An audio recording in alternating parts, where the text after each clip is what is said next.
L'exposé suivant concerne les travaux pratiques de biologie des organismes animaux. Dans ce TP, pour chaque échantillon, on va observer principalement la forme du corps, la symétrie, le squelette et le milieu de vie. On va commencer par l'étude de l'embranchement des spongiaires. Les spongiaires se subdivisent en 3 classes en fonction de la nature des spicules qui constituent leur squelette. Premièrement, nous avons la classe des calcisponges, dont les spicules sont de nature calcaire.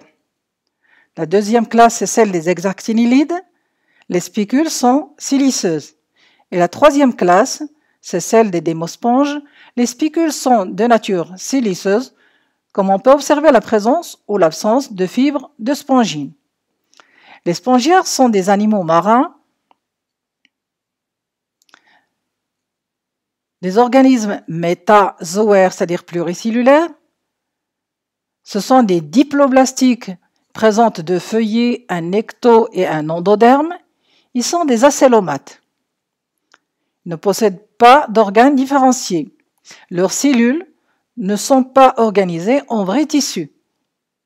Le corps est percé de pores, c'est pour cela qu'on les appelle les porifères, ne possédant pas de symétrie. Ces images représentent 4 espèces de spongiaires n'ayant pas la même forme, mais présentant toutes une structure porifère. Euspongia officinalis est une espèce cosmopolite. Il est présente dans les mers chaudes, exemple bassin méditerranéen. On récupère les fibres de spongine pour les utiliser comme éponge de toilette. 2 espèces de spongia dans leur milieu naturel et leurs squelettes respectifs mettant en évidence leur caractère porifère. Le deuxième embranchement, c'est celui des cnidaires, qui sont des espèces marines, des animaux métazoaires, diploblastiques, acélomates. Leur bouche est entourée de tentacules. La symétrie et les radiaires, appelées aussi symétrie rayonnante. Leur cycle biologique se caractérise par l'alternance de la forme méduse et de la forme polype. La forme polype elle est sessile, c'est-à-dire fixe, assurant la reproduction asexuée, et la forme méduse, libre, assurant la reproduction sexuée. Leur cycle biologique présente une alternance de la forme polype et de la forme méduse. Les polypes donnent naissance aux méduses et les méduses donnent naissance aux polypes. On va s'intéresser plus exactement à la superclasse des onthozoaires, dont le cycle biologique est caractérisé par l'absence de la forme méduse. Présentant une symétrie radiale, leur bouche est entourée de tentacules, leur cavité gastrique est séparée par 6 aines, cloisons ou 8 cloisons. Les polypes sont soit solitaires, soit coloniaux. Les colonies sont de forme branchue ou massue. Leurs dépôts calcaires forment les coraux aux polypiers. On les appelle les constructeurs de récifs coralliens. Les polypes solitaires sont caractérisés par une cavité s'ouvrant par un orifice qui joue double fonction, bouche et anus. Cette cavité gastrique est entourée d'une couronne de tentacules très nombreuses et ça nous permet de dire qu'il s'agit d'un hexacoralliaire. Les polypes coloniaux, on observe une colonie de polypes présentant tous une cavité gastrique s'ouvrant par un orifice bouche et anus entouré de 8 tentacules, ce qui nous permet de conclure qu'il s'agit d'un octocoralliaire.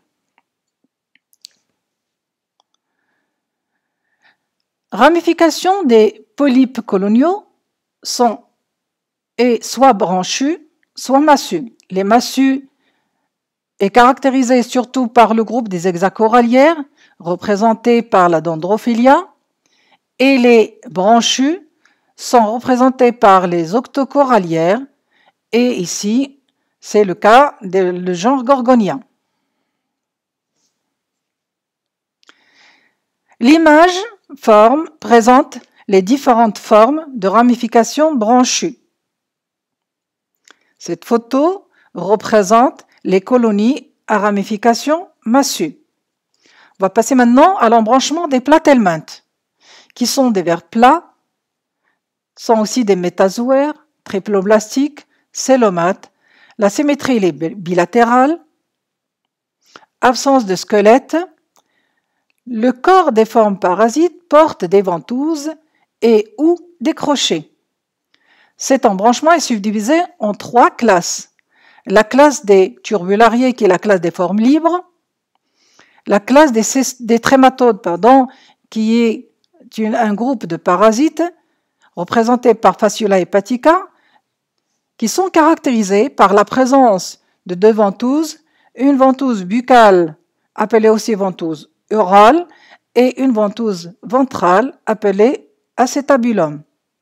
La 3e classe est celle des cestodes, c'est aussi un groupe de parasites. On va mettre l'accent sur la classe des cestodes.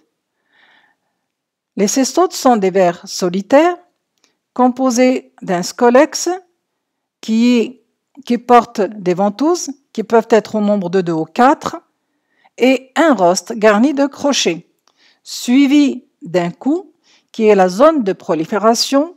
C'est là où il y a élaboration des segments composant le corps qu'on appelle les proglottis.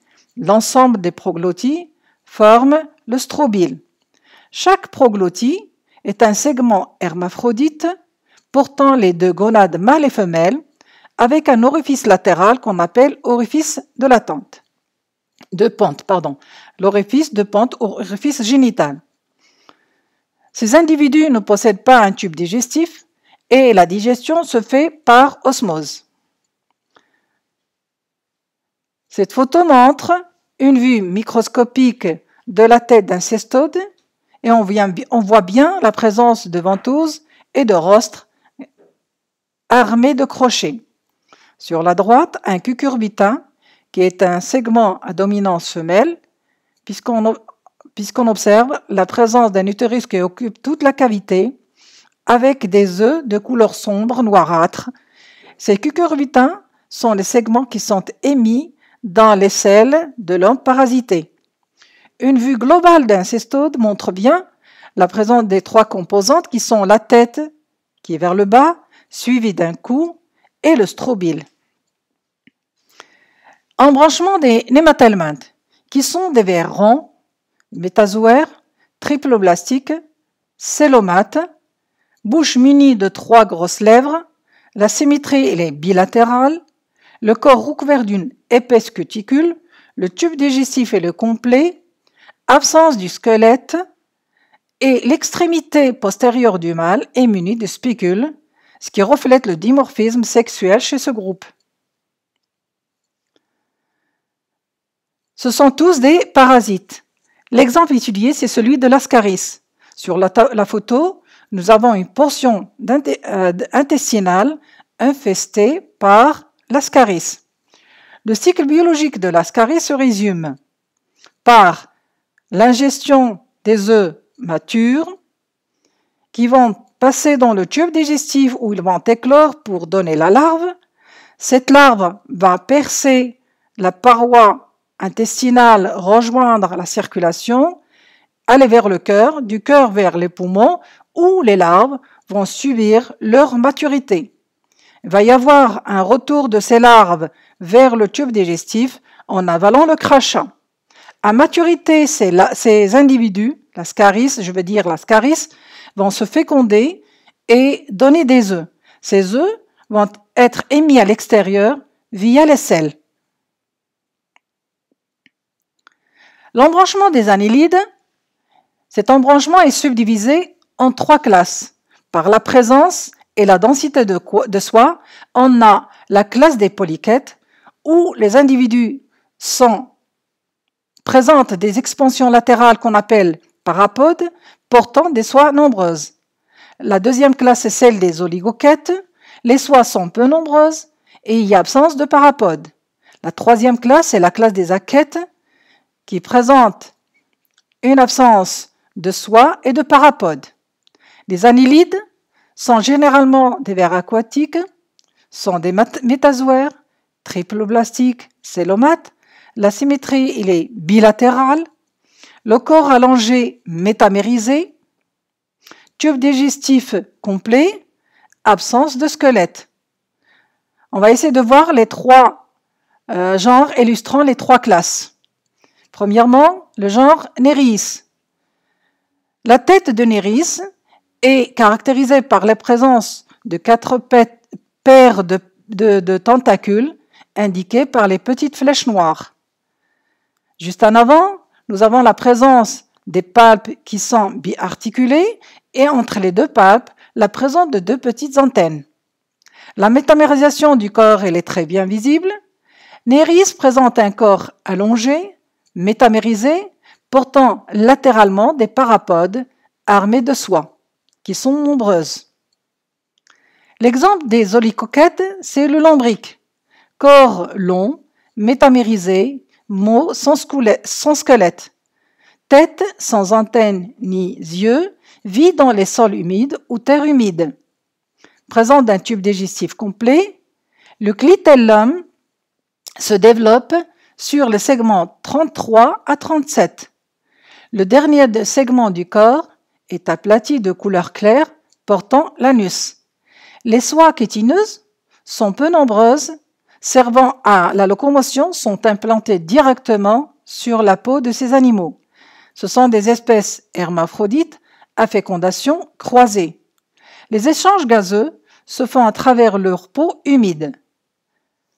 L'image représente un lombric qui est caractérisé par un corps allongé métamérisé, la tête qui est dépourvue d'antennes et des yeux, le clitellum qui se trouve sur le 33 à 37 métamères et en dernier la queue qui porte l'anus.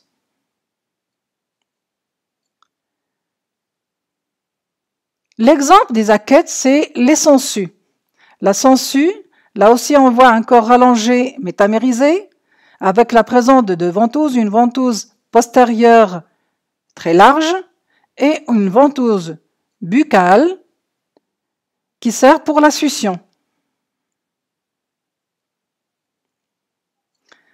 C'est une espèce parasite vu la présence des ventouses, c'est un hématophage et aussi c'est une espèce aquatique parce qu'il vit dans l'eau.